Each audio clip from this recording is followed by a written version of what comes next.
what is the motivation behind it? Why does business exist? And in some cases, certainly there's the traditional for profit for stakeholders, those kinds of things, and there are organizations that will always fill that role. But what we're seeing is that there are a number of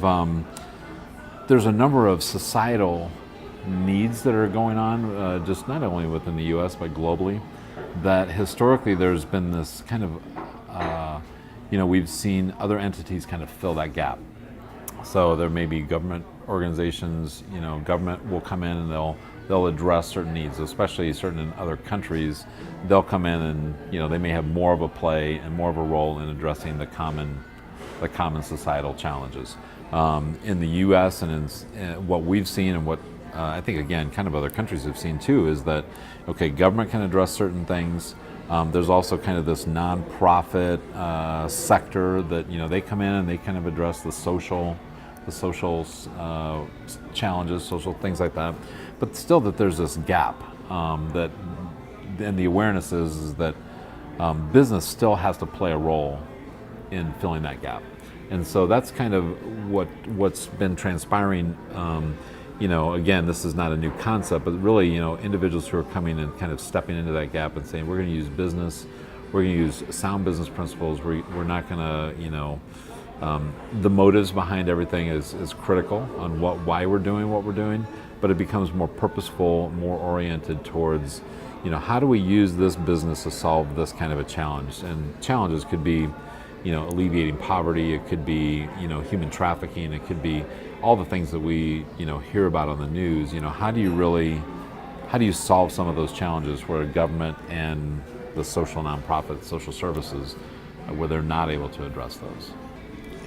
When I hear you talk about it, I'm almost thinking about, you take a longer view and you really take a view of yourself, not only, or the corporation will take a view of itself, not just as a profit generator. It's really I'm a part of society and I have a role to play in this society. A larger society. Contribution, yeah. Yeah.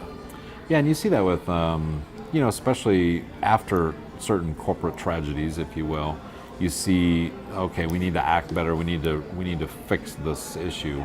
But you've seen a lot of companies kind of come forward and start looking at, how they run their business, whether it's, the conscious capitalism approach, whether it's, the social, using capitalism, if you will, or business to, again, kind of address some of these.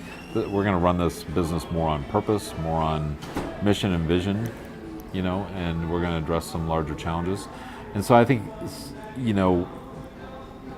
that again, this is not necessarily a new concept. Entrepreneurs have always stepped into the fray and they've started up, for generations, centuries.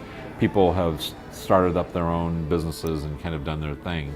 What we're seeing now is, and again, this is not necessarily a new trend, but because it's now happening, we're trying to figure out how to define it and how to replicate it. So this whole concept behind social entrepreneurship, individuals who are entrepreneurial in nature, they're using entrepreneur skill sets, but they're actually starting to start up organizations or small to medium-sized businesses that are addressing some of these challenges, whether it's, again, kind of the human trafficking. What happens after you find someone and get them out of the trafficking world?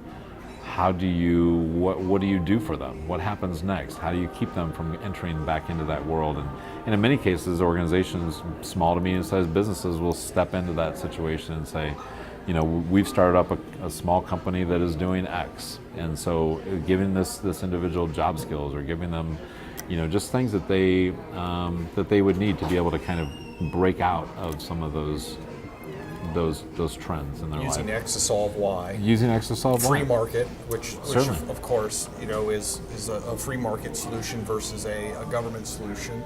Always has cred in the United States. Yeah, there's, within, especially kind of within, I wouldn't necessarily say it's social entrepreneurship per se, but there's a dynamic that we've seen come out in various organizations that are looking to more socially create that social impact, and what they're looking at is what's called either the triple bottom line or the quadruple bottom line.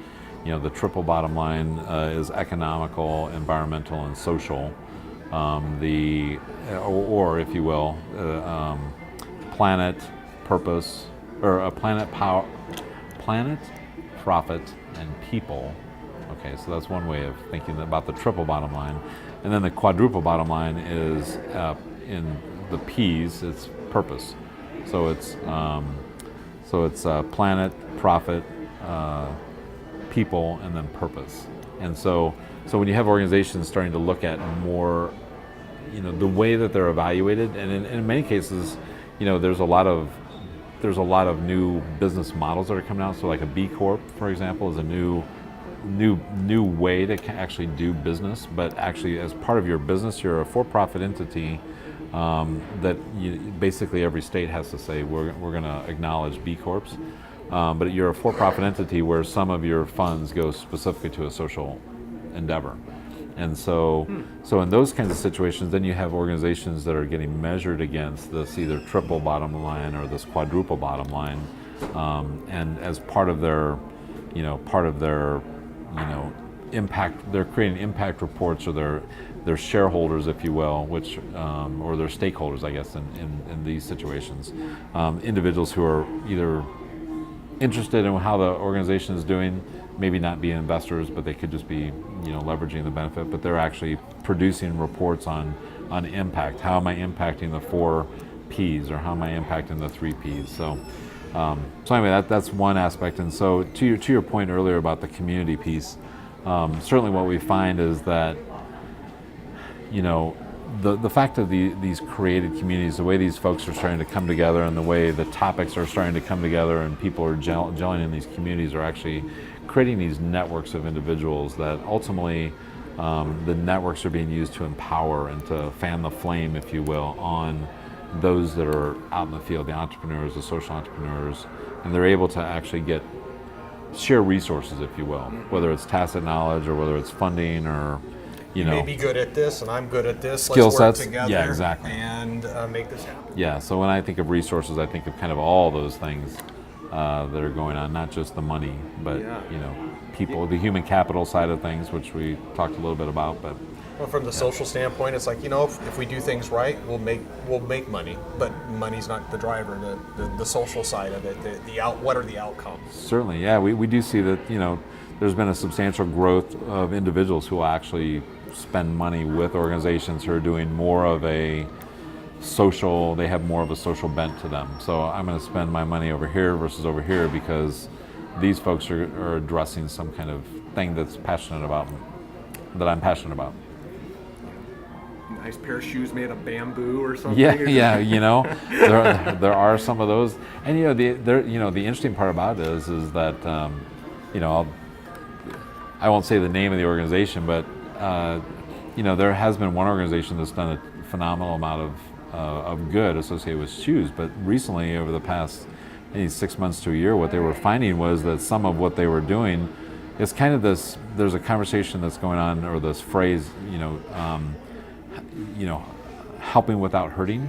Okay. We've seen in many cases where, whether it's our Western methodologies or how we do things, many times we want to go help, but we end up hurting the situation more. And so this one organization really was kind of processing through some of that, going, okay, we're addressing some of these challenges of giving shoes out to kids, but what we're finding is we're actually not addressing the fact that many of these communities don't have jobs. Yeah. Individuals don't have jobs. So this organization has actually made a shift in their approach, and is now having those shoes created in these communities where, so they're creating jobs as part of, and so again, kind of looking at the business model, where you can create jobs as part of the business, ultimately you are able to address many other challenges just by providing somebody with the skill sets that they need to be able to do a job that they can provide for their family or for their community for. So.